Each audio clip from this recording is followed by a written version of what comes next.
Greetings, everyone, and welcome to the Digital Defense Ecosystem Podcast, where we explore the global security phenomena and examine Finnish companies who bring solutions to global security problems. My name is Valtteri Vuorisalo, and I'm the Professor of Practice for National Security and Security Policy at Tampere University. Today, we will be talking about investing into the defense industry from a venture capital and startup perspective. Joining me in the discussions are the partner for Lifeline Ventures, Mr. Timo Ahopelto, and the CEO of Kelluu, Mr. Janne Hietala. Timo, welcome to the show. Thank you. So, Timo, the defense industry is now seeing a lot of investments where previously it was seen as non-investable. What has changed?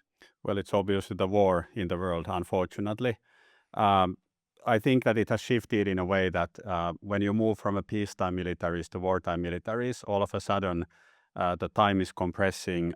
You are paying more attention to actual capabilities instead of contracts and development and who can actually deliver things that actually work on the battlefield. And that's where the tech companies and the young tech companies are at their best.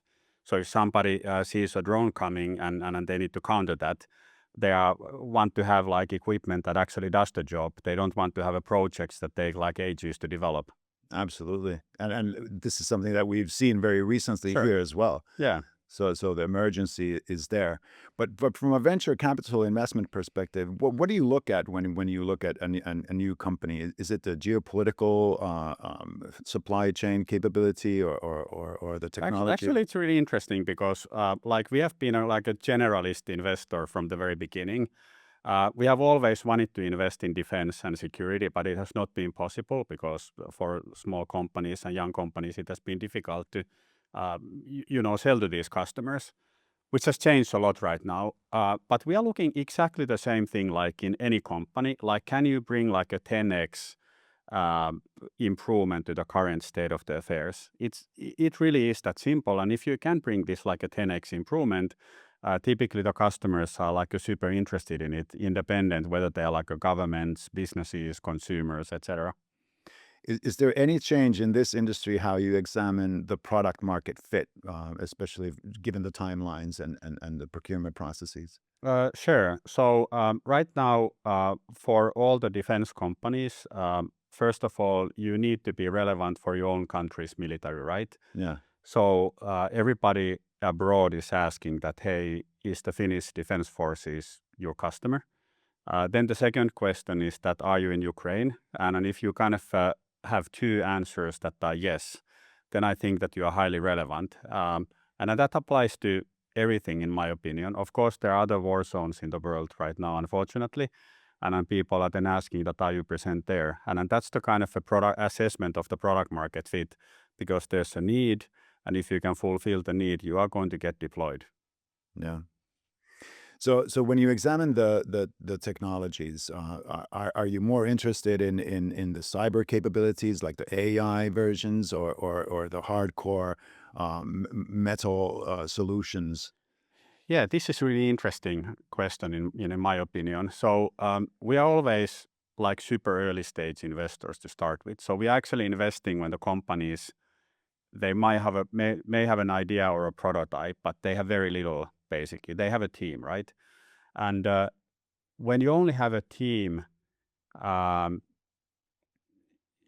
doesn't really matter what area you are in if you have that kind of a 10x difference. And whether it's a hardware, whether it's a software, whether it's a combination, we are kind of assessing that, can you maintain it, or is it just something that you are doing as the first one in the world, right? So if you would invent like a new battle tank today, right? So and you wouldn't have any technology or any integration advantage in a way how you put weapon systems and armor, etc.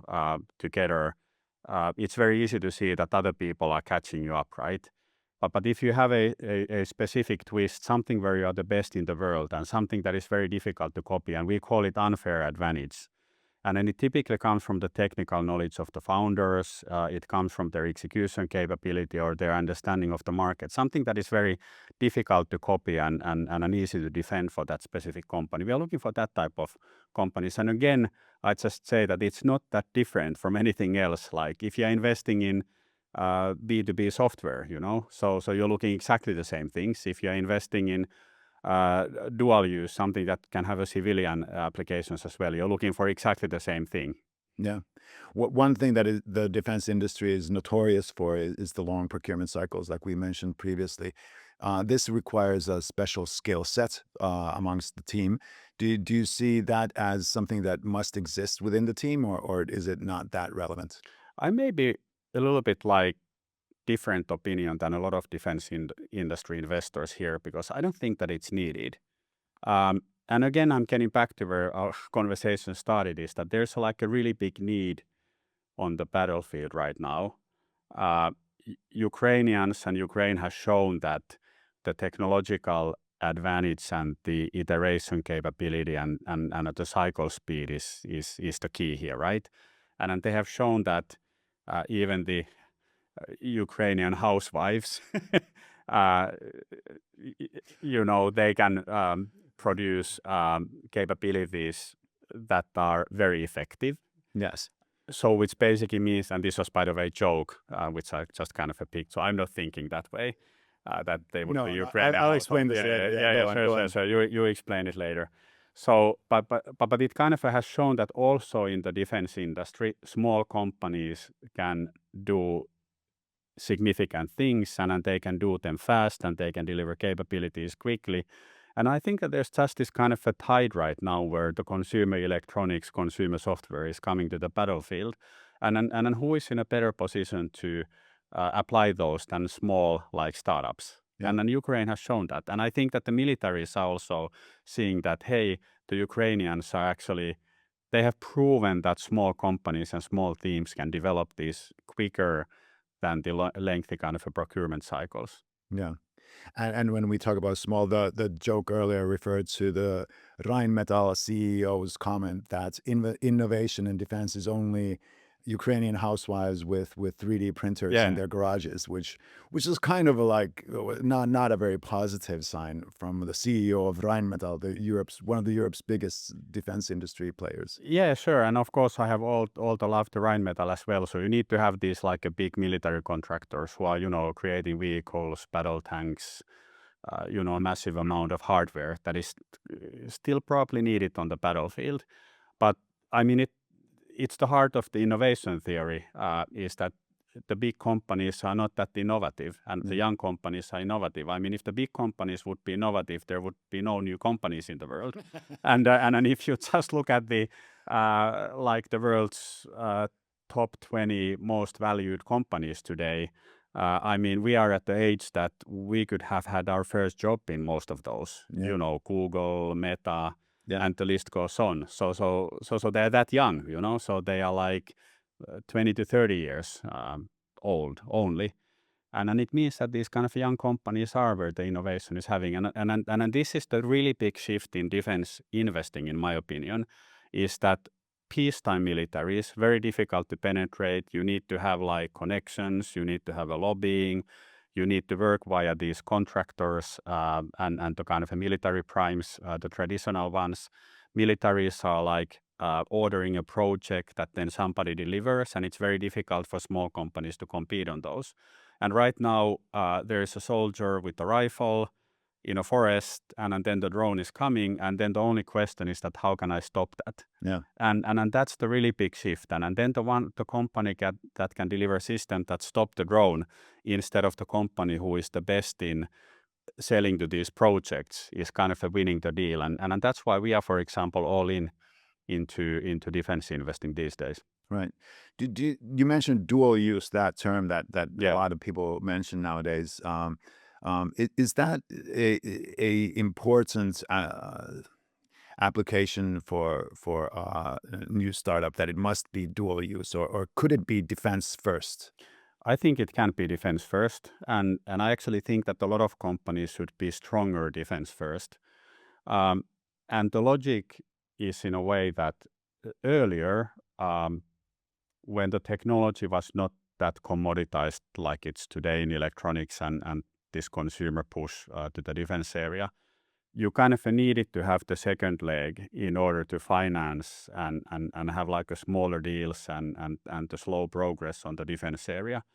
But right now, you can take what's ready on a consumer side on the from the shelf, right? Yeah. And then you develop it to the defense, and I think that this kind of a urge of the defense spending and the kind of a gap that has been there that we are now filling in terms of the defense capabilities for all the NATO countries, for example, it's so huge that I think that actually probably the companies that are defense only will be more successful in defense than the dual use.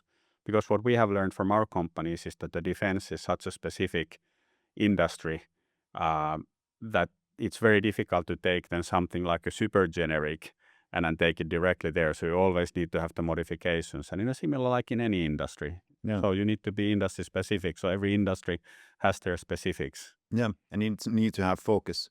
So would you argue that being dual use nowadays is actually a distraction from the defense application? For many companies, I think it is. And of course, I mean, if you are, for example, let's say that you are detecting drones, so it's exactly the same drone detector on the battlefield like on the airports, for example. And then you can say that, hey, if you are not selling to airports and you're only, attracting defense customers, are you kind of missing out the market? Yeah, of course you are missing out the market, but could you be the best in the world only focusing on military capabilities? Because like technically and product-wise, being on the airports, in my opinion, doesn't provide anything additional to, being on the battlefield, which is actually far more demanding environment in many ways. So everything you see there, you see at the airports, right? Absolutely. But you see a lot of more stuff there that you don't see at the airports, and a lot more demanding. Yeah. So Lifeline has enjoyed a lot of successes, but particularly now, for the sake of this discussion, we could mention ISI Sure. and sensor fusion, which are great examples of success stories and relevant technologies. How can we accelerate this great Finnish experience to other areas as well? So if you talk about defense, a very big differentiator between Europe and US is the governmental spending on defense. And obviously everybody knows the gigantic budgets of the US, right? But they're also more brave and in investing in innovation and technology. I'm a small angel investor in few US military startups, and they are like, hey, we won this $100 million project from DoD right now to test if we can develop this new equipment. And in the Finnish and European context, that would be like 500,000 to $1 million. And of course, you can ask, is that 100 million all like a money well spent, or is there like excessive amounts that kind of lead into waste? Probably the answer is somewhere in between. But I think that we should be far more brave in our kind of a public procurement. And I know that a lot of militaries are doing a really good job in setting up the innovation units and like trying to develop the pipelines where you kind of bypass this traditional military contracting. I mean, soldiers are not stupid in a way that they have seen what's happening in Ukraine and thinking that, hey, we want that, so we need to adapt and we need to kind of dig all the innovations like Kelluu, for example, and drag them faster into operational use. But I think that should be accelerated even more. Yeah. Now, as a follow-up question to that, this leads me to think about the Finnish defense system, which builds on the idea of comprehensive security. Sure. And you mentioned that, okay, defense organizations in the United States invest, but not, well, in Finland, the defense doesn't invest as much. But should this actually be a task for the broader public sector, for the broader comprehensive security framework to do the investments? And this way we could get actually more investment than from just one vertical silo. Yeah, I think so too. I'll give you an example, which is not defense related, but quantum computers in Finland, right? So Finland is right now, and this capital region is right now number 2 ecosystem in quantum in the whole world, according to the rankings. So there's one in UK that is still number 1, but we are going to kick their butt soon. But if you think like why did that happen? It basically happened because VTT, the Finnish Technical Research Center, bought one of the Europe's first quantum computers from IQM, which is a Finnish company. And of course, there were other companies around IQM. There's Blue Force, etc. But that was the kind of a heart and kind of a big bang for the quantum ecosystem in Finland to start attracting like other companies, other startups, other investment, world's interest, etc. And that's a very good example of a public procurement project that is in a way like super successful, right? And I think that, for example, the militaries would have a lot to learn out of that. And then it was only like 20 million or something. So it was not like 200 million. So it's a very minuscule amount. And then for a startup company to get the deal that is worth, 2 million or 3 million, it's a life-changing event. And that kind of makes that you're able to develop your first like a series of equipment if you're doing something physical, or it means that you're able to deploy your software if you're doing software only. So I think that we should do more of that and just accept that many of these companies would not be successful to the level that they would be actually kind of a final products. The good thing is that it always develops the competence like you explained. So if in Finland, for example, we would have all of a sudden, let's say, 200 defense startups, and out of those 100 go bust, and 10 become like a crown jewels. But if you have like a 10 ISIS or centrifusions in this country, it would do a lot of good for our defense. And then all the people who have been working on those companies that failed, I mean, they have learned the skills to work in this industry, right? Yeah. So if something really bad would happen and we would end up in a war, we would have the same IT force that, for example, Ukraine has already kind of trained into this like area. Yeah, and you could think of it as an investment into the whole comprehensive security agenda. Sure. So I think we need to do that. Sure. And I think that in this comprehensive agenda, I would also pull, not only in Finland, but in other countries as well, I would pull more like a voluntary people into, voluntary military rehearsals, practices, weekend here, weekend there, develop stuff right and left. And I know that there's a lot of willingness for that type of stuff. And we should just kind of get people to kind of hack solutions, etc., and just accept that not all of them become like really usable, etc. But it kind of gets people to think that, hey, how could I, if something ever happened to Finland, how could I develop really fast and become this kind of a part of this fast like industrial military complex that then develops the solutions like people do in Ukraine. Yeah. So we've already mentioned the defense industry, dual use, defense first, comprehensive security. I could list like resilience, critical infrastructure, all these buzzwords.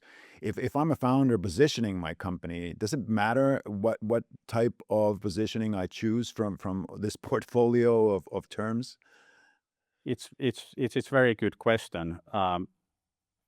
First of all, you always need to build your company to a very attractive market. And a very attractive market is something that is now small, that it's growing very big, right? Or it's something that is already very big but you are kind of doing something so much better that you kind of cut your pie out of the big market that is otherwise might be like a super stagnant. I personally prefer the small markets that are then kind of growing very big, where you can establish the number one position from the very beginning. And ISA is, for example, a really good example with like radar satellites as a kind of a very simple example of a company that started from a very small market that is all of a sudden becoming really big, and they are leader there. But I wouldn't care after this kind of a market selection so much about this like a higher level positioning in a way. I think that too many people are spending too much time on different conferences, etc., like about European resilience or whatever. I think that you should focus on building the product, finding the first customers, demonstrating the effectiveness, the way how it works better than the existing solutions, developing it, iteration after iteration quickly with the customers. And only after you have this like a product proof, right? Like in the real life conditions, only then I think you can start spending time on like positioning it more. In many times these like best companies that we, for example, have, they are very obvious when you think afterwards. Like eyesight. I mean, would it be handy to see through the clouds and during the night, right? I mean, it sounds like a no-brainer. It's a no-brainer because 70 to 80% of time, everything is covered by clouds or it's night. So it would be handy to have a radar It that would. sees through, yeah. So it's like obvious that at some stage that market is probably becoming like a very big, and then in the beginning, if they had spent their time in trying to figure out that what is the right market or what is the kind of a right like a phrasing where the position, it would have been very wrong choice instead of just getting few satellites up there and demonstrate that they can actually send imaging and then they can take the raw satellite data and kind of algorithmically make sense out of it in their software. Yeah. So as an investor, and when you look at the Ukrainian experience, which is all about speed and quick adaptation into battlefield requirements, is that speed becoming too great for us to follow? Is it possible to invest in such a rapidly changing environment? Of course, why not? I can't see why wouldn't it be possible in a way. If I have a counter question challenging you back, so I've been always kind of wondering that how could you develop that cycle with the frontline troops that quickly, and how could you ever compete with the Ukrainian startups, because they obviously are a lot closer to the action. But somehow these companies are able to do it, and of course all of these successful companies, they have presence in that country. They have direct connections to the users, so the troops who are actually fighting for that freedom. And then that connection is very essential, and then it needs to be very fast and direct and genuine, and there needs to be this idea that we are really fighting with you and not like selling stuff to you. And if you get like that sort of a connection, which is vital in my opinion, so then you are able to develop it as fast as the Ukrainian companies. But if you are trying to sit in your office here in Helsinki, then of course not. Yeah, which is like the typical European defense R&D approach. Sure. Take it very slow and reduce all risk. Sure. And something that is what I'm kind of wondering with this Ukrainian company. I'll give you an example. So tactical radios. So there's this, like, I think it's a Thales manufacturer tactical radio that, jumps the frequencies like 50,000 times per second or something crazy, and it costs like 100,000 a piece. So it's practically, unbreakable, etc., etc. So then the practice in at least in the early part of the war in Ukraine showed that you only need to hop the frequency like 5 times per second or whatever. So significantly less, and that's kind of enough. And then the cost of a radio is like $100. Yeah. And then there's a company in Ukraine that does those $100 radios, and then very successful in Ukraine. And then it kind of fits the purpose currently on the battlefield, and it's the best radio that can be used, and that's why it's used there instead of the 100,000 radio, right? And then as an investor, I'm thinking that, hey, this company has like a growing revenues, it's performing really well, it's the critical capability on the battlefield, but does it have like a defendable mode? So could somebody next to our office start developing the radio that is relatively simple, at least on the surface? And that's, in my opinion, the biggest kind of a question mark when investing in these defense companies is, why is this one better than that one? No. And how is this defendable in terms of IP and capabilities? And why couldn't anybody else like develop it? And then you obviously come to just like the execution speed as well. So when I founded my own company already in 2000, so ages ago, capturing clinical trials data, I started to do competitive analysis, and I found like 300 competitors, and then I stopped counting, and I thought that maybe I should just focus on building this company instead of counting competitors. So once you kind of and then of course we made a lot of pivots and nice turns and strategic choices, whatever. But what I'm just saying here is that for investors it's very difficult to distinct between these companies, and that's why, for example, for us in the past it was very difficult to raise funding, because people were saying that, hey, how are you, Timo, different on this and this and this and this and this, and then I'm trying to explain it, but it's from the outside very difficult for an investor to see. So my advice for a defense company startup founders is that try to be very distinctive in where you are different and why you are 10x better than anybody else, and be very brutal for yourselves, why would you be like a 10x better? And then actually 10x better can be just operational excellence in a way that, hey, my staffing is killing drones 10x better, just because we are doing so many small things so much better. I mean, why is a battle tank A better than battle tank B? I mean, they all look pretty much the same, but then it's just the nuances how everything is like integrated in a real life, and that's what the defense founders should also look at. Yeah, I want to pick your brain on Yeah. on comparing. I mean, you mentioned comparing Finnish companies with Ukrainian Yeah. companies. I think there's an insight there where we in Finland don't really think about the Ukrainian companies coming to markets after the war. Like currently, a lot of people assume that, okay, Yeah. the Ukrainian stuff is happening in Ukraine, Yeah. but we don't realize that once the war, it will end someday. Yeah. They have high, very high skill sets and Yeah. tested products, and they will enter the European market, and thus they are very aggressive competitors, potentially. So how do we defend, or how does one defend their position in this Yeah. environment? I don't think that's being discussed at Yeah. all. Actually, what I've been observing over the past, let's say, 18 months, you go back like 1 year and everybody was thinking that they're only these housewives with 3D printers. Yeah. And it's like a toy weapons in a way that they're not real ones. So they're only working because the opponent is so lousy and they're no good, right? So we can do better. Then 6 months ago, I think that it first started to change a little bit. So people were seeing that actually these companies are like relatively capable in what they are doing. And now I think that this, like what's happening in Iran currently, is kind of nailing it down. It is. So people are actually seeing that, and Americans were surprised that like cheap drones are actually flying through all the kind of defenses that they have, and then everybody is kind of thinking that maybe these Ukrainians are doing something correctly with interceptors and drones, etc., etc. And I just think that the longer this situation goes, the more competitive these Ukrainian companies come, because they are battle-proof and they are working in real-life conditions. And when this war ends one day, these companies, when they can then consolidate the learnings and the kind of industrial base that they have and kind of a perfect development that they have, I just think that they will be the best defense companies in the world, Exactly. in my opinion.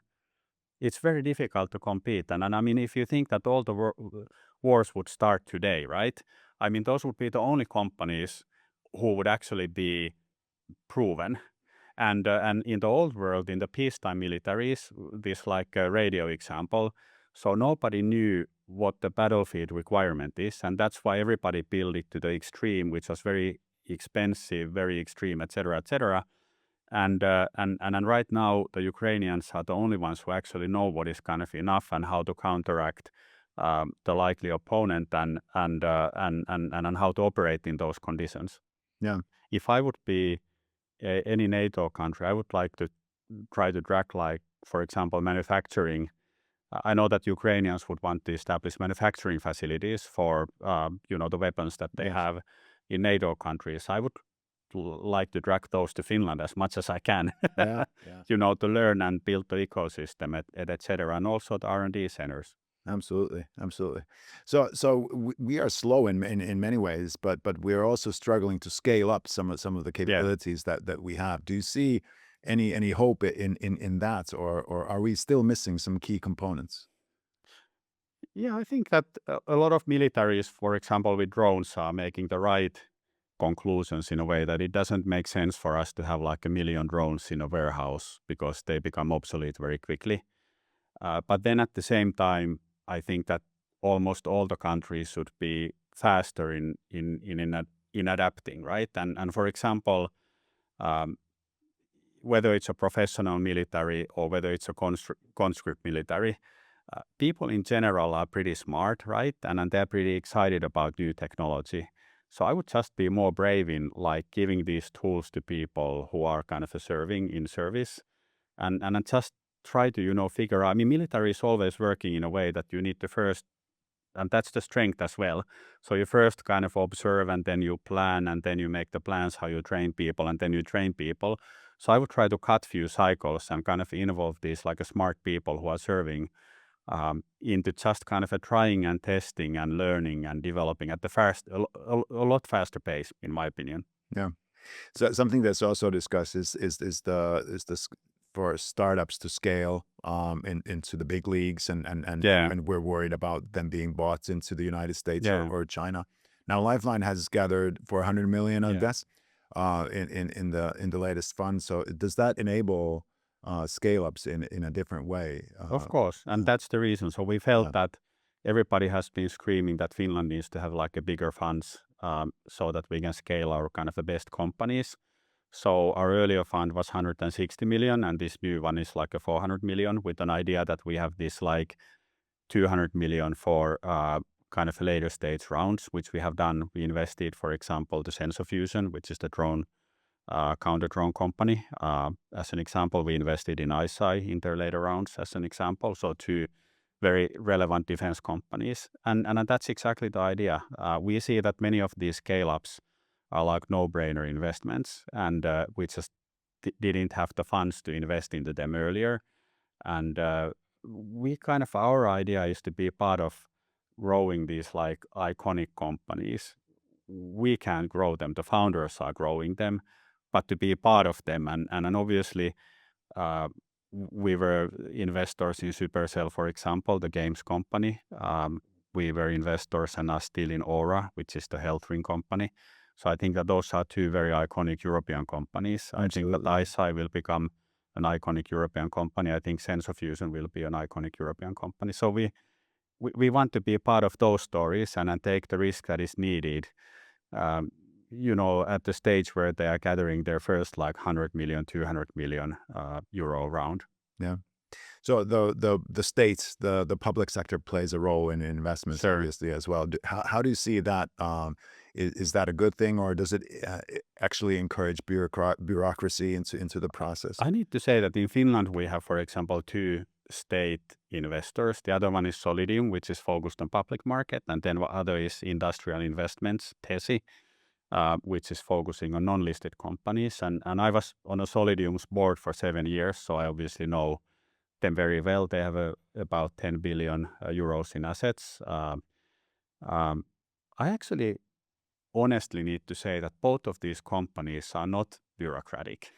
Right. So especially right now, when in Finland these defense companies are kind of sticking their heads out, etc., there's a lot of willingness to take enough risk to support them in both of these companies. I don't think that they are bureaucratic at all.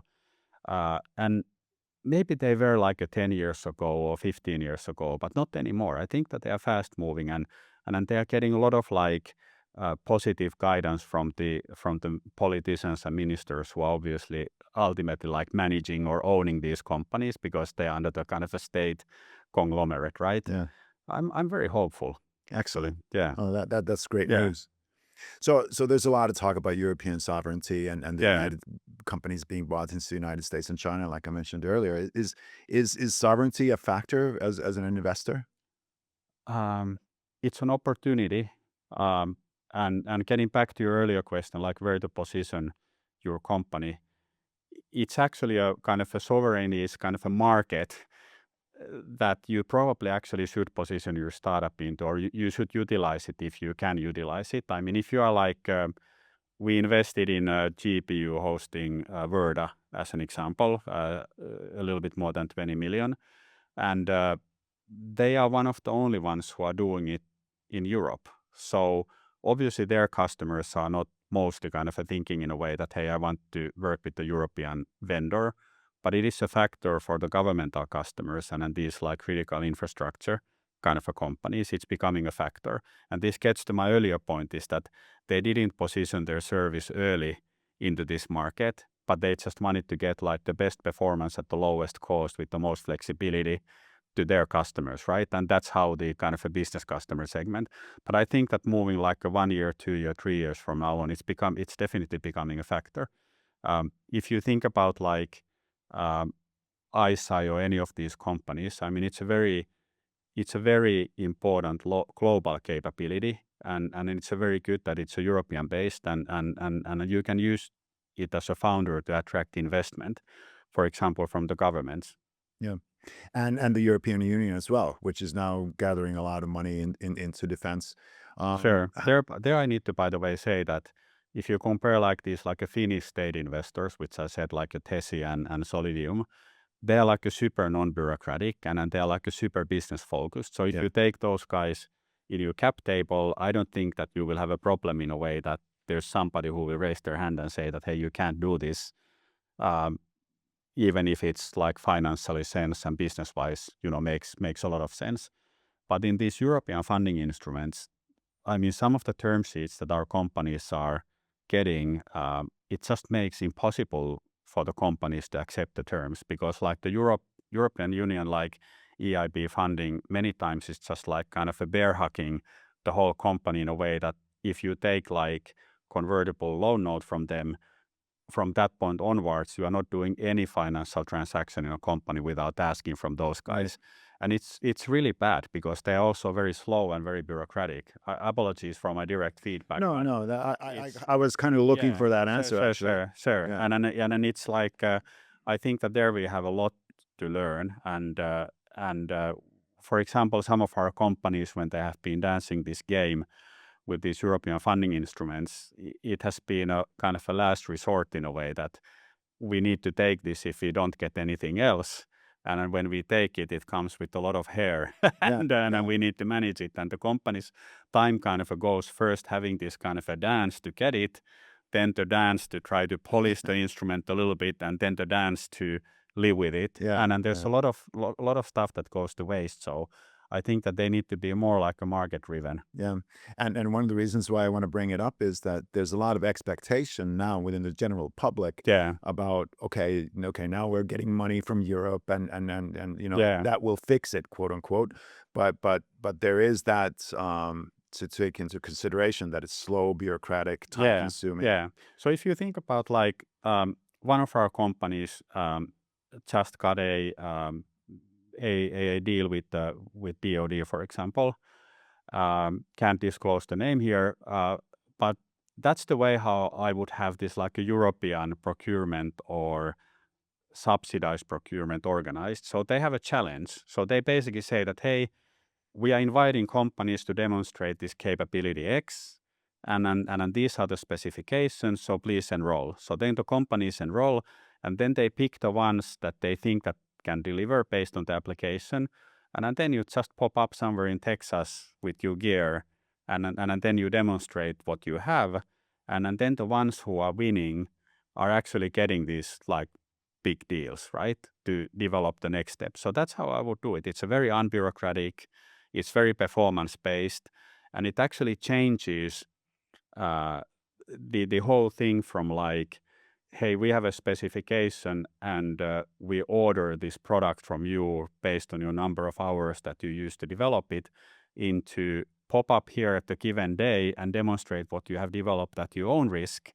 And if and when you get selected, you get the big deal. Yeah. And I'm just a big believer of this sort of entrepreneurial driven development of these new like world changing capabilities. So somebody needs to be so passionate about it that they actually want to develop the stuff, even if nobody pays out of it, right? And it's also a good way for these European countries to leverage people like us, because we are crazy enough to invest before the deals into these companies. So you don't need to put the first millions. We put the first millions, and then you can just pick the ones that work. Yeah, that's a great. The DoD example is a great one. And I just want to highlight that this is not an idea that is alien to, let's say, the Finnish defense process either. Because when you look at how the F-35 was bought, that process was about, okay, fulfill certain minimum requirements, and then let's see what your product can do. Does it meet the operational requirements? So we can do that if we want to. Sure. So it's a matter of mind shift. Sure. And I'm getting back to this like IQM and quantum computer like ecosystem example in Finland, for example, which was a minuscule amount of money, like a few tens of millions, and then it created the whole ecosystem, a whole industry, which is number 2 right now in the world, in Finland. And if you think about the defense spending that we are doing in this country and that other countries are doing, I mean, just like saying that, hey, we spend like 10 million per year in doing this, like what somebody would call crazy stuff, which I don't think is crazy stuff, but somebody would call it crazy stuff. It would be a groundbreaking like starting point for a totally new like innovation ecosystem, in my opinion. Yeah, yeah. So you mentioned the crazy people. Yeah. The founders, I guess, need to be a little bit crazy as well. We mentioned the bureaucracy, the long procurements, and actually risk to life to go into Ukraine and all that. What type of personality do you think fits into this world? And as a founder, is there a certain type? First of all, you need to always love what you are doing. Some founders love solving the problem of scaling a company, so they don't care about the industry. They just love the problem of scaling company. I was a founder like that, for example. So of course I like the healthcare area, etc. But for me and our kind of a founder trio, the idea was that, hey, can we grow a number 1 software company out of Finland? And we kind of did it. That was the kind of a problem we wanted to solve. But I think that in many areas, like games is another example. So if you're a games founder, you need to love games, right? And I think if you're a defense founder, you need to somehow be super interested in developing these capabilities and bringing them into real life use. Um, I don't think that you can be like in a way that, hey, defense seems to be an area that is right now on a rise, and I just go there because it's a lucrative market. I just don't think that this is one of these kind of areas. You need to put your heart into it, and it's a little bit like if you are selling like a software to the businesses. So you are always like saying that, hey, we can do this, and this, and by the way, we can also do these 5 things, right? Because no one's dying if it doesn't work in most cases, right? And I think that in this defense, your approach is very different. So you should start by saying what you can't do, right? Because somebody's life is literally depending on it. Yeah. And then it's kind of a more critical, and you need to. I mean, a lot of people are very patriotic and are very like nobody wants to lose their country, etc. But you need to be on this like extra that I want to do a little bit extra. And in a different way, I Yeah. guess, as well. Yeah, sure. It's so it's not for everybody, but I think that if you have this like a strong urge that you want to work in this area, then I don't think that there are any other characteristics in a way. So Facebook famously said, move fast and break things. Yeah. And that might not apply to defense always, but are we seeing similar dynamics though? Yeah, we are. Of course, you can't like release your product, which gets to my earlier point, if you kind of know that it's not almost not working, right? So you can't put it there, right? But you can do a social media platform if it's almost not working. You can just release it and nobody gets hurt, right? Or maybe gets badly hurt, but not in a true sense.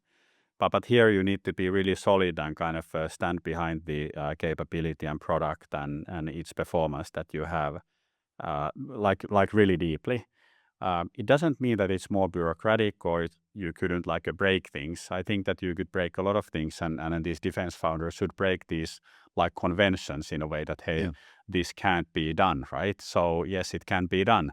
And I think that this Ukrainian operation with these drones attacking to the spiderweb, attacking to the airfields is a good example. I mean, if you kind of think it afterwards, it's like the steering wheel in a car.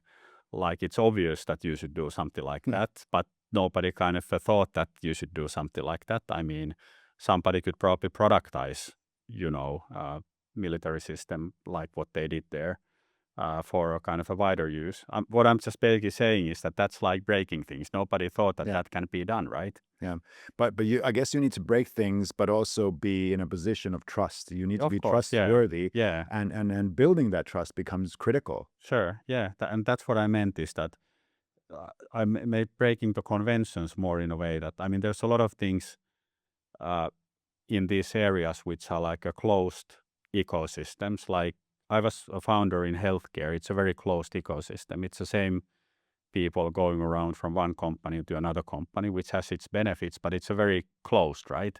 And then somebody like us is coming there from outside and saying that, hey, things can be done differently. It's very refreshing, and then you have the opportunity to kind of break conventions a little bit. So I think then in defense is the same thing, that people coming from outside can be a little bit oddballs, but they can develop capabilities that nobody kind of thought inside. And I think that these Ukrainian operations, some of them are really good examples of those. Yeah. So Silicon Valley is obviously, the place that everybody turns to when they think about Yeah. innovation nowadays, and the Silicon Valley playbook is very famous. Does that still apply to defense, those processes and procedures, or is there something unique building up? Yes and no. I mean, if you think about, everybody knows what Anduril is, and everybody knows this, some of the other US defense startups that are growing into becoming really big. The strength in the US is what I said earlier, is the public procurement, which is very brave, very sizable, and it's kind of a life-changing for those companies. I mean, think about if you would have the best engineers of Europe gathering in one place, and then they would have something which is really meaningful to develop, and then they would get EU contract for $500 million as an example. So that's the kind of Anduril scale, right? And again, part of that money goes to waste, right? It needs to be well managed, etc. It doesn't need to be bureaucratic, and so on and so on.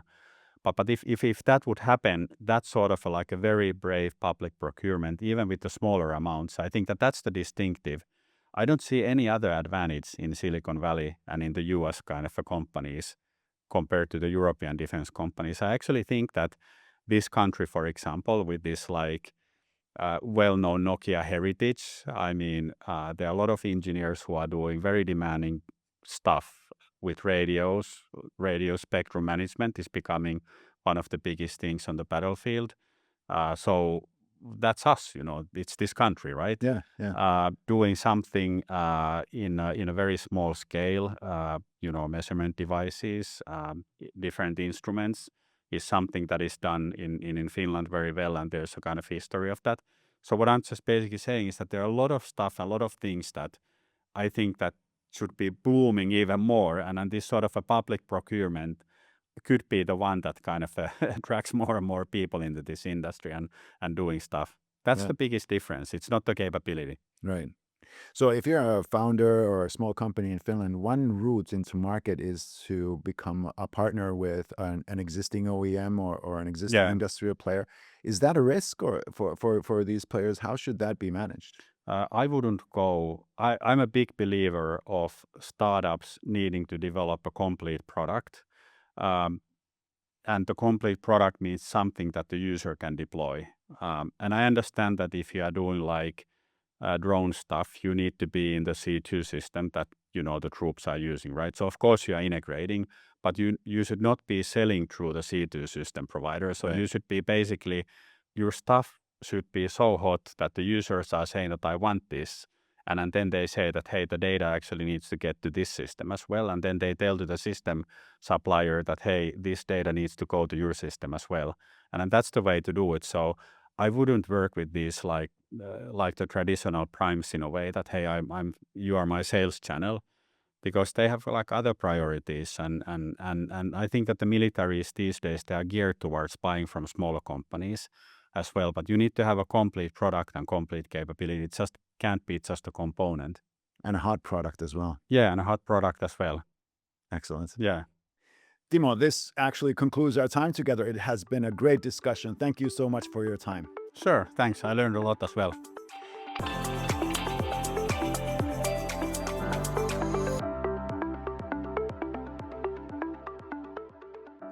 Janne, welcome to the show. Thank you. Kelluu has a very unique offering. You guys are below satellites, you're above sensors, you're definitely not drones. How would you describe your offering? Well, we are a little bit unexpected, I would say, into this market, but we are in the drone category. Okay. So we are a drone when it benefits us, when it comes to regulation, for example, because the unmanned regulation didn't actually understand unmanned airships, but we are unique in that category. And then in some cases, we can be airship when it benefits us. There's a little bit of a historical story on that, because there's in aviation, the faster gives way to slower, and everything else needs to dodge if there's an airship in the way. So we have the right of way in the airspace if we decide so. Excellent. This is very unique. But when you go and present your offering to investors and even defense organizations, how easy is it for them to understand this concept and take interest in it? It's not super easy purely from the technology perspective. I mean, we had the vision already when starting in 2018 that when drones were becoming more commonplace, mainly in the civilian side, your DJIs and your other multicopters, that you could do services with those, but they were very limited in terms of operational capability. And having a historical context, airships flew 100 years ago around the world. From the physics perspective, they're very efficient on counteracting gravity, using the lifting gas to make it weightless, essentially in the air. So the only work that you're doing is essentially using the propulsion to move further. So we wanted to see if we can create technology that would be mass manufacturable, which airships never were, and would be small enough, because that's kind of the requirement, but they could be in the air all the time. And that would enable services, aerial services at scale, mainly data as a service at scale, that we started to build. But because this technology didn't exist, and we were really the first one to commercialize small mass manufacturable autonomous airships, we had to demonstrate the value first in the civilian side, and then through exercises in the defense side, that this provides things that other unmanned aerial capabilities cannot, and they are actually in quite high demand. Right. So when you're presenting the offering to a skeptic, let's say, is there a single aha moment when they actually get it and there's an understanding of the value? I mean, it's getting there, because we've been just operating a lot in different places that it's actually makes a lot of sense to have sensors in the air for a very long time. But in the early days, we showed, didn't tell, and actually delivered, and that was That's a very Finnish way. Yeah, go and do. But that happened in the NATO side as well, that we went to a lot of exercises where this was a novel capability that they didn't have and they didn't know how to use it. And because we operated as a service as well, we accumulated the knowledge on the TTPs, tactics, techniques and procedures, how to operate this to solve a customer problem. And what kind of sensors do we need to have as part of the platform, and how we best deliver the effects that are desired by the end user. Well, you mentioned effects. What are the primary effects that you're solving? Is it surveillance or data crunching in the end, or how would you describe it? It is wide area situational awareness. Right. If we think about the current sensing and surveillance capabilities in a sense, and this is what we were selected for Diana for. So a little bit of backstory there is that Diana, the NATO's Defense Innovation Accelerator, they define challenges, and these challenges are problem sets where they look for novel technologies and solutions for some of the problem sets that NATO has defined that, well, this is where we need more capabilities, but they don't really describe that in a very detailed level, that we need specifically these kind of technologies, drones or unmanned capabilities. But they qualified really hard, so only few companies get into the Diana process. But these problem sets like sensing and surveillance, that's exploded quite large. I just did a presentation for Diana's Trusted Capital Network in London, where there was 80 different investors within that network about the market within that sensing and surveillance. And wide area situational awareness is one. Counter drone capabilities, counter UAS is part of that. The C5 ISR is part of that. But how do we actually create knowledge what's going on during civilian, normal times and conflict times for wide areas possible across multiple sensing domains? So it's not just about one sensor being in the air. It's about finding the right complementaries where you can scale that at large areas, being cost effective.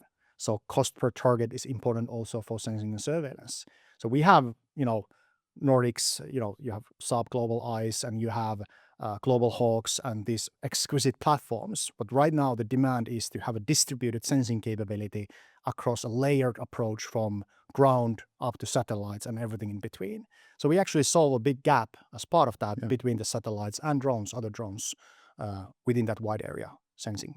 That's fantastic. And you mentioned earlier that you started off with civilian experiences. So this is me being ignorant about it, but I would expect that the civilian use cases are pretty similar to military, or is there a big difference?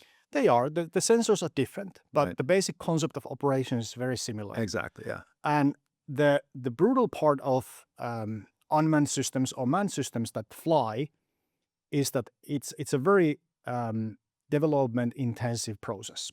It helps if you're unmanned because you have less regulatory red tape of certification or type certification you need to do.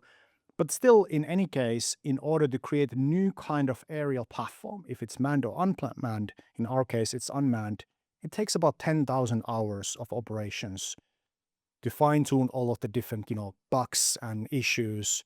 You kind of need to move very fast through that process.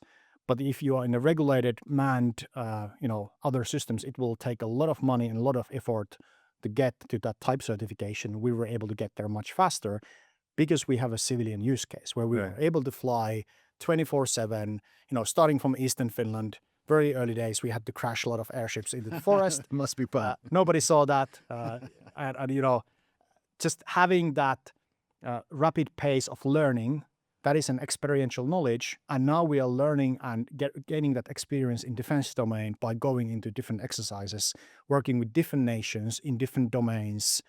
How do we deliver these effects fast as possible? Right. So you mentioned NATO Diana, and you guys are like the shining star from Finland, a prime example of how to navigate that process. And how would you say that experience benefited you guys as a company? It benefited a lot. And I think we figured out quite early on by having this mode of operations of being very active, being very, if there's an opportunity, we will go after that. And it's sort of a part of core identity, DNA, if you will, that there needs to be a certain level of risk tolerance and willingness to take risk. And going into, let's say, Portugal, into NATO's flagship exercise for unmanned systems, without really having any experience, because no other Finnish companies have been there, it takes some, courage to go and do and deliver. But that's a no-brainer for us. We go and do, and we, in that sense, we're willing to jump into the unknown if the opportunity is given. But that was also the best way to work with Diana, being very proactive, willingness to go and do if they presented opportunity. And we brought a lot of opportunities for them, trying to figure out how do we get this done. So just in the first 6 months of the accelerated phase 1, I think we did 30 to 40 different defense-related events, exhibitions, going to the end customers, visiting the different, like Aircom in NATO, industry days, everything else, as well as we did 5 different defense deployments as part of that. So high pace of activity and making it sort of easy for them to support us as being kind of the very active, having a very active role in building that go-to-market. Right. Would you say that was the decisive factor?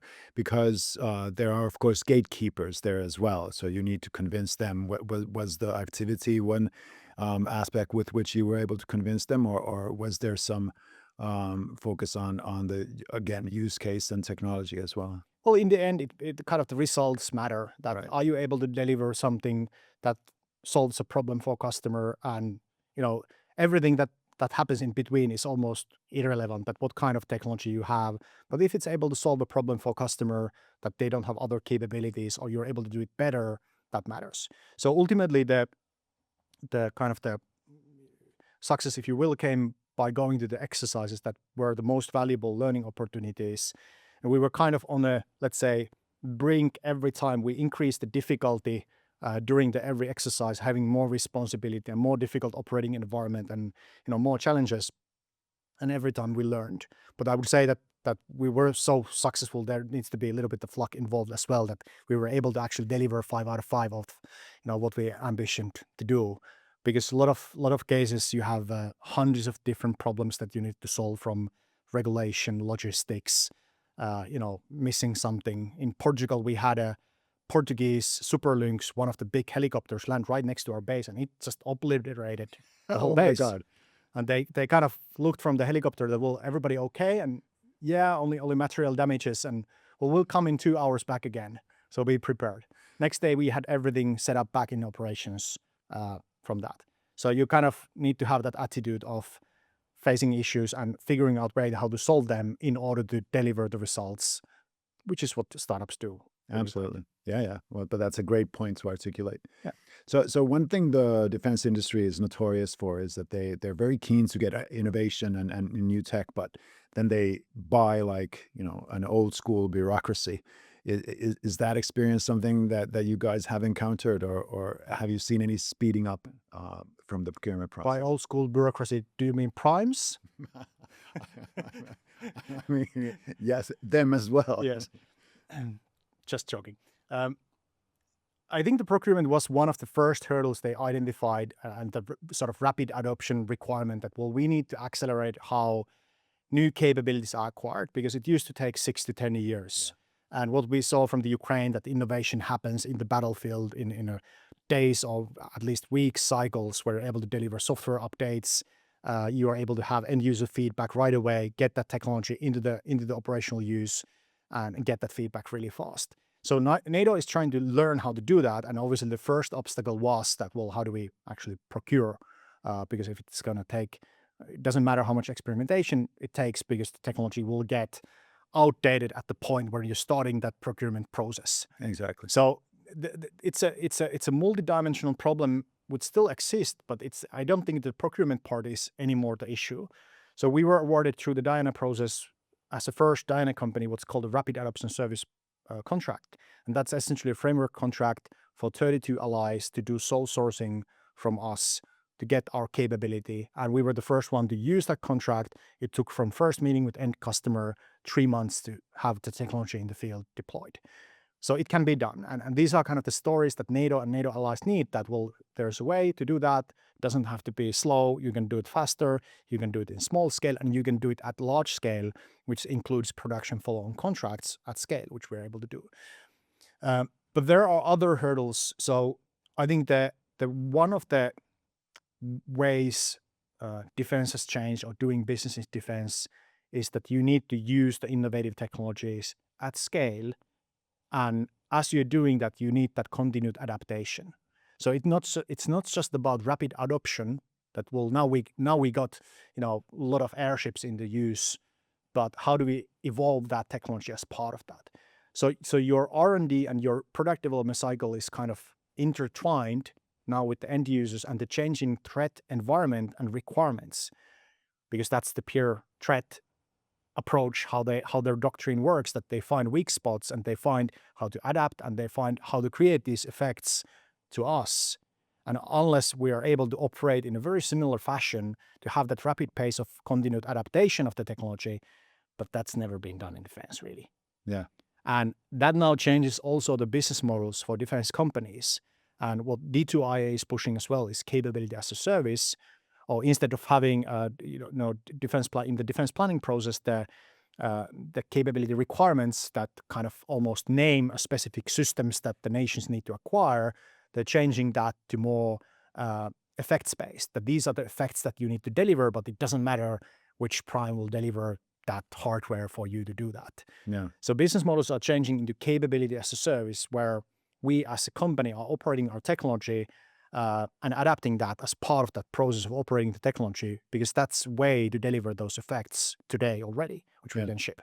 Well, I mean, capability as a service is super interesting, and for the customer, I guess it also gives a mechanism with which they can test the capability and become familiar with it. But does this process end with the customer then buying the equipment for themselves, or will it remain as a capability as a service? So I did a little bit of market research for Diana into this sensing and surveillance challenge. So from the message to investors was that, well, Diana and the NATO through Diana are very good of identifying categories where future spending is going to be made and future investments from the allied perspective. Because the sensing and surveillance in the next 15 years, that kind of category, these 8 different problem sets that have been defined in it, it's going to be about 1.4 trillion USD investment. Quite a lot. That's many zeros in the number. That's a big number. Yes. And a lot of that, or at least a big part of that, is going to be capability as a service. Not all. I estimated about 1/5 of that, which is going to be a couple $100 billion of that will be capability as a service. So a lot of the satellite companies are already providing services. In Ukraine, there's aerial defense companies providing aerial defense, literally shooting Shaheds down as a service. So they're operating the technology and the capability. I think the end effect matters. So it's not about pushing, capability as service that we want to own the assets and we want to deliver that. It's about what delivers the results. What is the mode of operations? What is the business model that can deliver those results? And in many cases, still the traditional hardware capability acquisition is 100% needed for defense. Getting tanks as a service, probably not a great idea. Airship, the aircraft carriers. But in many others, drones are already being operated. In the North America especially, the COGO model, contractor-owned, contractor-operated, has been there for quite a lot, and it's quite large in volume, especially in the things like Coast Guard or border protection. Right. So you guys start off with being involved in various types of exercises and experimental events also. Is there a struggle to go beyond the experimental phases and then to become a established capability? How would you describe that process? I think it's an interesting sort of reflection that there's kind of the different types of, starting from technology experimentation or demonstration, which is come to a specific place and play around with technology, and the end users are there to observe. And then going from operational experimentation, which is kind of deploying in the real environments, into, let's say, LiveX exercises or operational exercises, which are more what defense does on a defense basis, and then your operational force integration, operational use. Less comfortable the defense end users are in the early part, and most comfortable that the startups are in the early part. And then you kind of see that the more you go in the operational environment, the defense end customer, end user is very comfortable because that's where they live, that's where they operate. But then the startups are very uncomfortable, but they're also learning the most. Right. So in order to get the new technologies at the level where it actually serves the purpose for the end customer, you need to push them into operational use. At least to have them as part of your day-to-day kind of month-by-month LiveX exercises, where you are using your regular capabilities and you're practicing, you're learning, you're training as a force. So that force integration needs to happen, but you kind of need to provide that pathway, because not everybody is ready to go from technology demonstration into operational use. Yeah. And that's kind of our experience that, well, there's not much use for us to do technology demonstration. We do that every day. You can come to Joensuu, or, we operate 6 bases in Finland and Sweden. You're able to see them in Helsinki during the summer as well. But for us, the best places where we can develop the capability the fastest is the operational use or operational exercises. Right. Excellent. Well, also, congratulations are in order. You guys recently raised 15 million through gathering led by the NATO Innovation Fund. Walk us through that. How is that process, and what does that now enable you guys to do? I think in a lot of ways, this is really our dream combination going to the next stage of Kelluu. We have an ambition to build a global company out of this. So experienced entrepreneurship team, our entrepreneur team, founder team, really experienced management team, and we are really doing something unique as part of this. Coming from Finland, I think generally there's a difficulty of access to capital for new startups. So a lot of the, let's say, the Finnish funding scene or VCs are early stage. But as you move from that seed phase to Series A, you either need to go to Europe or you need to go to US, for example. But obviously for us, NATO Innovation Fund leading the round, huge validation. Their LPs, so they have a 1 billion fund, and their LPs are 24 nations. So not all the 32, but mainly European NATO nations that are funding that. Right. And they kind of provide that continuation from the Diana process into including having an adoption team that supports us. And they're building really the European autonomy layer with multiple fantastic companies like ISAR Aerospace, TechEver, ArcX, and Stark as part of that. Right. So really proud to have them on board in the team, as well as Keen Ventures. They have a 150 million defense fund. Gugnir from Sweden supporting that, and Tesi from Finland, government of Finland backing us. That's a fantastic combination. Right, and something that is often experienced with funders is their let's say not being comfortable with the long procurement cycles of defense. When you have a defense-led fund, I guess that problem is tackled because those guys understand that very well. Yeah, I mean, I think everybody's trying to figure out where the kind of from the investor perspective, that where are the opportunities, where are the markets, where the procurement is going to be done, what are the gaps from different technologies, and kind of the problems that these can be matched. So everybody's looking for that information, but in a lot of ways, it's also strategic choices from the investor's perspective. Like this, Europe's defense investments have been lacking in a lot of ways. In a lot of nations, you can look at multiple different countries. Finland has done a good job in terms of maintaining, credible defense through the reservist army, and actually making contrarian investments many times where the other European nations were kind of shutting things down. So very good strategy. But right now, there's still a lot of capabilities that we don't have in Europe. So you can think that sort of investor perspective, that there is going to be more demand for European-built, European sovereign capabilities. It's also a strategic issue if we don't have that for Europe's security.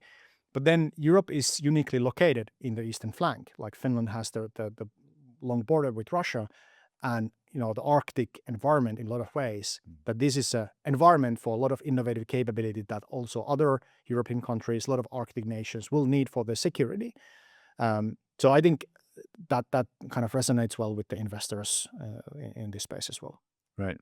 So you guys are about hardware. You have your flying device, let's call it that, but then you also have the data.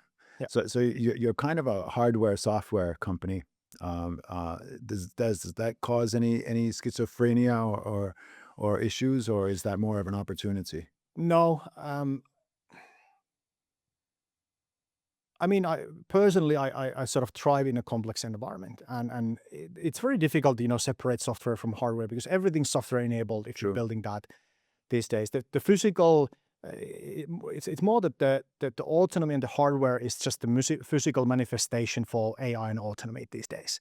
That's well said, actually. Yeah, and Kelluu kind of has three things that we do. So one is obviously the platform, designing the autonomous platform that can fly, manufacturing those. The second huge piece is software, and software includes data as well.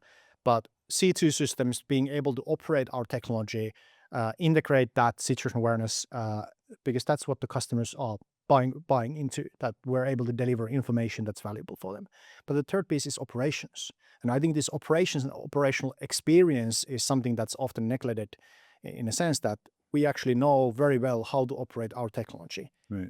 So if you would take, let's say, random bunch of people, and we would tell them today that, well, here's a new kind of platform, go and solve this problem using that technology, it would take quite a long time to match our team's capability to deliver that, solve that particular problem.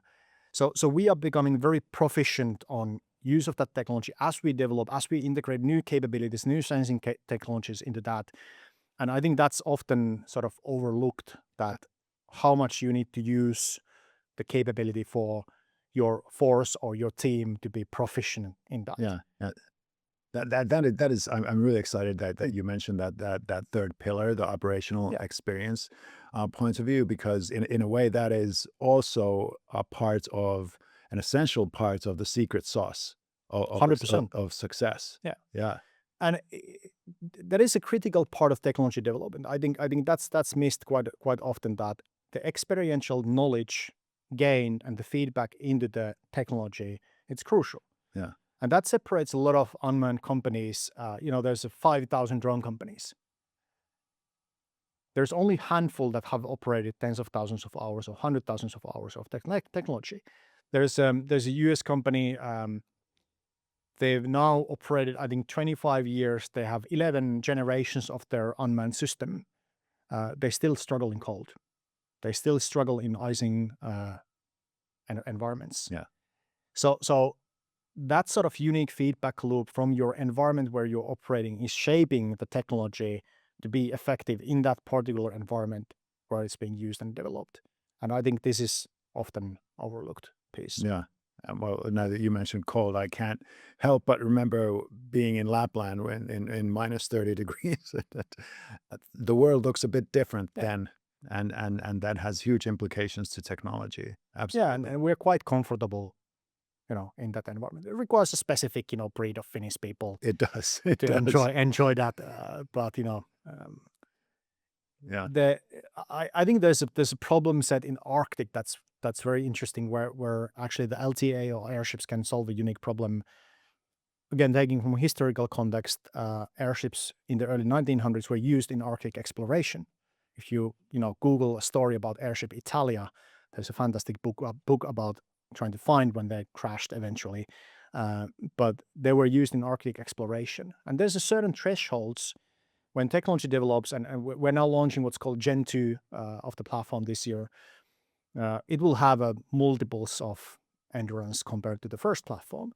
And that sort of unlocks certain geographical milestones, which makes things interesting, especially in the Arctic, where you really don't have other than some satellites in the polar orbits and very large, naval ships that are or icebreakers that are able to operate. But Arctic theater is a problem set that is it's sort of screaming for innovation in the unmanned systems, because if you don't need to send people for long voyages or exploration there or for security, I think most people will be happier not being there. Agreed. Going back to funding and Europe, which now is ramping up its own capabilities due to the geopolitical climate.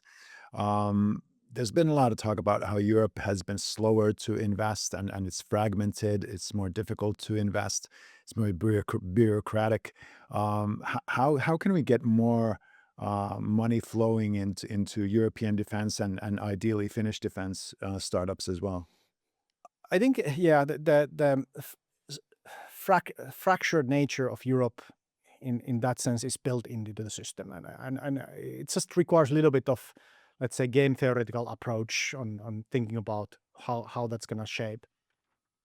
A couple of years ago, there was Anduril in the US they rose up quite quickly, and they were able to deliver much faster these capabilities that the traditional primes struggle to provide.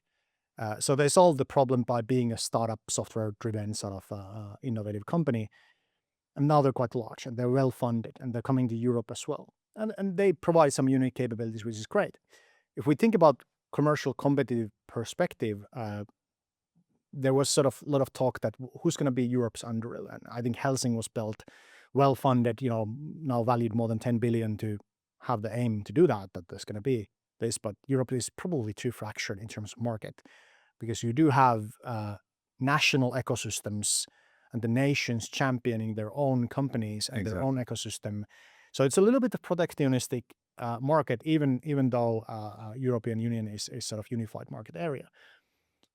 But if we think about that from competition perspective, so the European companies are less funded, less capable from that sense of investing into large programs that the US ones. The Europe needs to partner. So even though there will be regional champions in Europe and there will be regional champions in the Nordics, they will be partially government supported and built. But if we partner with other regional champions to build joint capabilities, it's actually a very good competitive setting against larger and better funded companies to deliver those effects as a network. Yeah. I think Finland has a great space ecosystem. We have like ICEYE, Kuva Space, these others really showing the way, but it wasn't very easy for them in the early days either. And us to partner with the Finnish capabilities as a joint, that what can we deliver jointly within the Nordics as well? How can we uniquely solve these problem sets as a network? I think that's like crucial. But then also looking at other European countries, that how do we partner with the Southern European champions or the German champions to solve this European sort of defense architecture, innovation defense architecture with the sovereign capabilities. In many ways, it doesn't make sense to buy everything from North America, for example, into our defense. We need to look at that from Finnish perspective through the Finnish glasses as well. Hopefully there's not a conflict anymore in Europe. We will hopefully get into peace in Ukraine and resolution in a fair way for Ukraine there. But we need to build up deterrence in Europe. And if there would be a conflict in Europe, especially in unmanned systems, the demand, what we saw in the early days of Ukraine conflict, you couldn't get sensors, you couldn't get propellers, you couldn't get motors, you couldn't get any parts for the flight computers for the drones, because they were all bought into Ukraine as the technology usage were ramping up. We're still missing that industrialization of mass manufacturing, because a lot of these technologies are not being bought as a mass manufactured capability into the European defense nations. So that's a huge risk also from the Finnish perspective, unless we start buying, unless we start setting up the manufacturing plants that is being done in Germany, for example. Volkswagen is building parts for missiles now. Yeah, and same thing in France, actually. Yeah. So this industrialization of innovation needs to happen also in Finland for that supply chain risk reduction. Yeah. That's my message in a way. Well, and it's easy to agree with that. Yeah. And you mentioned the effects of Ukraine. Now from a defense capability need perspective, do you see defense organizations bypassing procurement cycles and just saying that, give me that capability right now, I need it? Or They do. NATO does this. Yeah. So the official NATO saying is that the nations will do the buying. They will procure the technologies. ACT can support the experimentation, but nations will buy. Are nations buying innovation today at scale that they should be? No. So there's always an exception to this rule. If we look at Maven, the Palantir's C2 system that was adopted directly into ACO, so not according to the process, so to say, but because there was an urgent need, it was done. Sinbad program, that's a satellite capability that Planet won the contract. It's funded through the common funding. So there are a lot of sort of these exceptions to the rules where the procurement is happening fast and the adoption is happening fast, including in nations where they are kind of doing that at scale already in some places, but not really at the volume. And I think the challenge there is that the capability requirements or the capability definition process is so long cycled that there's right now the technology pace is not slowing down. It's not staying in a steady state. It's accelerating because of the AI adoption, of large language models and the AI adoption into companies and startups. We are doing that ourselves as well. And that's sort of supercharging a lot of the pace of innovation, pace of build-up, pace of software development much faster. And that's going to shape the future conflict as well. So the conflict in Ukraine in many ways is shaped by the environment and shaped by the technology available today. And there's going to be a huge sort of uptick into autonomy and AI-driven autonomy into the future conflict that we just haven't experienced yet. Yeah, absolutely. It's going to be interesting times. But Kelluu is very well positioned now, and you've been successful in Diana and then in Series A funding as well. What does scaling now look like for you? Is it more a bigger fleet, more bases, more analytics and data capabilities? What does that journey look like? In a lot of ways, it's delivering to the customers what we promised. Yeah. So we are expanding physically in the different countries, and having presence internationally. That's an important piece to be able to conduct operations in multiple countries. Um, that is a big part of sort of the next growth phase. We're also investing. Part of the round was we announced our AI lab, which is to do with not just the defense capability, the future capability of providing access for the AI to the physical world using our autonomous infrastructure layer, if you will, which we're uniquely positioned to build. But this is kind of this is definitely what I enjoy the most, and a lot of people in the company, it's stressful because there's a million things going simultaneously. Yeah. Upscaling, manufacturing capability, upscaling operations, upskilling, people, changing the organization to support scaling, building up the commercial presence at the same time, building up partnerships, just rapidly integrating various different technologies that are emerging into our platform. So yeah, it's a lot of fun, but a lot of stuff happening. Yeah, must be hectic times, Yeah. but interesting times. Absolutely. Now you mentioned Finland and the Arctic conditions, and Finland is obviously home base for you guys. What is the role of Finland for your journey? And when I hear you talking about all these different things that are going on, makes me wonder: do you have enough people? How easy is it to find people here? It is a challenge always. Like just North Karelia, where we're headquartered. We have also Tampere and Helsinki as office locations. We are in North Karelia. We are about 170,000 people. I used to live in my previous life in London, in Canary Wharf, and in couple square kilometers, you have 250,000 people working on a daily basis. So it's difficult to sort of imagine the how undensely populated area that is. But we are actually collaborating now. We started a program with Karelia University of Applied Sciences, when we've been talking about that for a while. I don't think it's public yet, but we can make it public. But we are supporting them to build an educational program for autonomy, and especially because Eastern Finland has had that manufacturing. They used to have Perlos before early days, manufacturing plastic parts for Nokia phones. They used to employ a lot of people, but there's kind of that industrialization as part of the education ecosystem there as well. A lot of other great stuff as well. But nobody's really building that industrialization of autonomy as an educational program in Finland, and especially if you have a defense component. And we're happy to support that, because that's going to help us to have future talent from that region as well, building that pipeline.